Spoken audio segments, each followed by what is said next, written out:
Support গত বছর নিপুণকে করেছি, আমার ভালো লেগেছিল। এবার আমার ভালো লাগেনি বলে আমি সেখান থেকে চলে আসছি, আমি দীপজল ভাইকে সাপোর্ট করছি। এটা সম্পূর্ণ আমার ব্যক্তি জোরে হোক, কার জোরে হোক, কোন লম্বা হাত হোক, কারো না কারো ই তো আছেই, তার পিছনে ব্যাকিং আছে, নাইলে সে এটা করতে পারে। হ্যাঁ, সে হাতটা বললাম না, সে হাতটা তো আপনারা জানতে পারবেন, টুডে অ্যান্ড টুমোরো জানতে পারবেন। হ্যাঁ না, ওই একটা ভাই ওই দীপজল ভাইকে কালকে কি বলছে, তুই বল আমার হাত, আমি কোন হাত, আমার হাত লম্বা কারে দিয়ে করতেছি তুই বল। দীপজল সাহেবকে যদি বলতে পারে তুই বল, তাহলে অবশ্যই তার হাত আছে। দীপজল সাহেবের মতো একজন স্বনামধন্য মানুষকে যদি সে এই ধরনের কথা বলতে পারে, আমি তো একটা পুঁটি মাছ ভাই, তাই না নাকি? আবার অনেকে বলতেছে ভুয়া ওই দেন পাশ দিয়ে বইলা যাইতেছে। হ্যাঁ, তো আমার কথা হলো যে যেমন গতবার আমি একদম খুলে বলি, তার জন্য যদি আমার জেল হয়, ফাঁস হয়, বা আমাকে নিপুণাপু ক্ষতিও করে, বা আমার রাস্তাঘাটে বিপদ করে, বা আমাকে মাস্তান দিয়ে সন্ত্রাস দিয়ে উঠাই নিয়ে যায়, আমাকে গুম করে দেয়, আমি একদম এই ক্যামেরার সামনে এটা বলতেছি। গতবার তো সে টাকার খেলা দেখাইছে, তারপরও তো সে জিততে পারে না। ইউটিউবে যতটুকু দেখেছি, নিপুণাপুর একটি ভয়েস যতটুকু আমরা শুনেছি, ওখানে প্রথম অনেক কথা বলার মাঝখানে নিপুণ একটি কথা বলেছিলেন যে দীপজল সাহেব আপনাকে মেনশন করেই বলছি যে মূর্খ, আনকালচার, অশিক্ষিতের জায়গা এটা না, এটা 24 সাল। এটা আপনারাও মেবি শুনেছেন ভয়েজে, অবশ্য এটা সবাই শুনেছেন, এটা সবাই শুনেছে। এবং গতকালকে একটা ভয়েস, গতকাল রাতে আমি একটা ভয়েস দেখেছি, সেখানে বলতেছে যে তুই বল আমার হাত কত লম্বা। বাট এটা আমরা যতটুকু ইউটিউবে শুনেছি ভয়েসে নিপুণ কথা বলেছেন। আর যেটা হলো আমাদের দীপজল ভাই, সে কিন্তু আপনার পাশ করে এসেছে।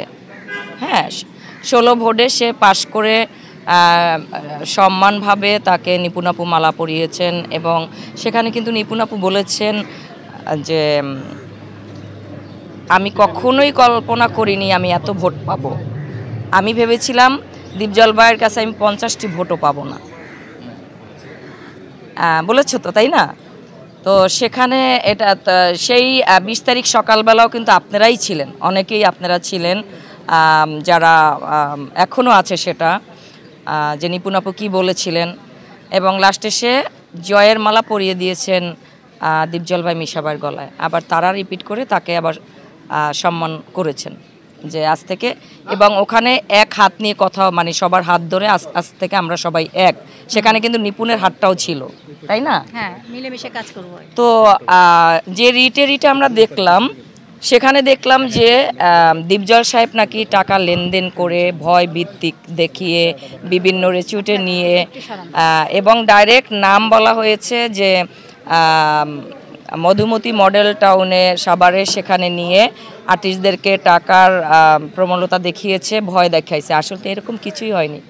আপনারা পেয়েছেন কিনা টাকা? না না না, আমরা তো টাকার জন্য লড়িনি ভাই।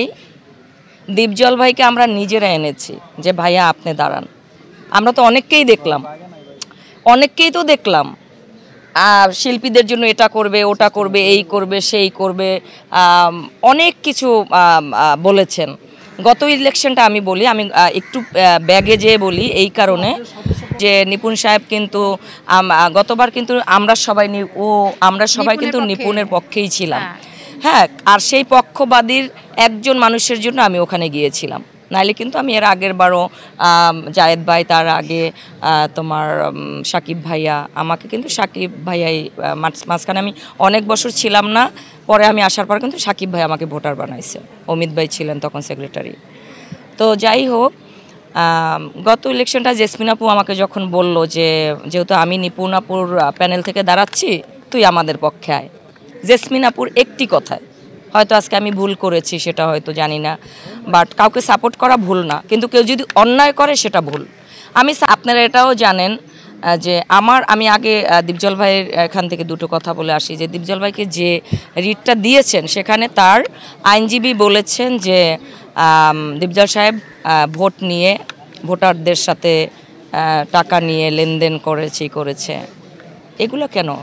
গতবারও সেম জিনিসটা আপনি জায়েদ খানের সাথে করেছেন, জায়েদ খান টাকা দিয়ে এই করে সেই করে করেছেন। কিন্তু এখন আমি যদি বলি নিপুণ আপু, গতবার তো আমি আপনার প্যানেলে ছিলাম, আপনি কি কি করেছেন সেটা তো আমি নিজে দেখেছি, আমার চোখে দেখেছি।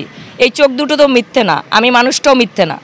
আমি তো এখনও সুষ্ঠুভাবে দাঁড়িয়ে আছি, সুস্থভাবে দাঁড়িয়ে আছি আপনাদের সামনে। কি দেখেছিলেন? হ্যাঁ, তো আপনি তো যেমন গতবার তো আমি ওই জায়েদ ভাইয়ের প্যানেলে যাইনি, তাদের প্যানেলে কি হয়েছে আমি জানি না, বাট আপনার প্যানেলে কি হয়েছে সেটা আমি জানি।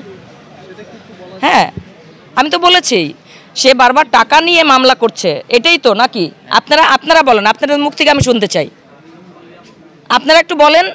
সে কিন্তু বারবার সেই একই জিনিস নিয়ে কাজ করতেছে। গতবার করেছে জায়েদ খানের সাথে, সে ভোটের জন্য টাকা দিয়েছে সবাইকে, সেটা নিয়ে রিট করে মামলা করে অবৈধভাবে 2 বছর এই চেয়ারে ছিলেন সে অবৈধভাবে, কারণ গতবারে কিন্তু জায়েদ খানই জিতেছিল।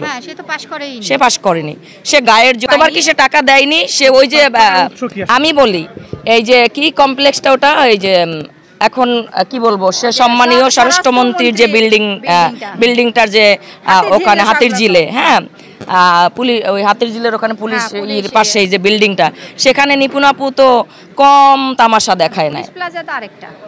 পুলিশ প্লাজা না, এটা হলো মধুবাগের পাশে, গত বছরে মধুবাগের পাশে যে আমরা যে ওখানে গেলাম, হ্যাঁ, তো লাস্টের দিক দিয়ে যে সে যে আমি না অবাক হয়ে গেছি যে কি রে ভাই, এগুলা কি করতেছে?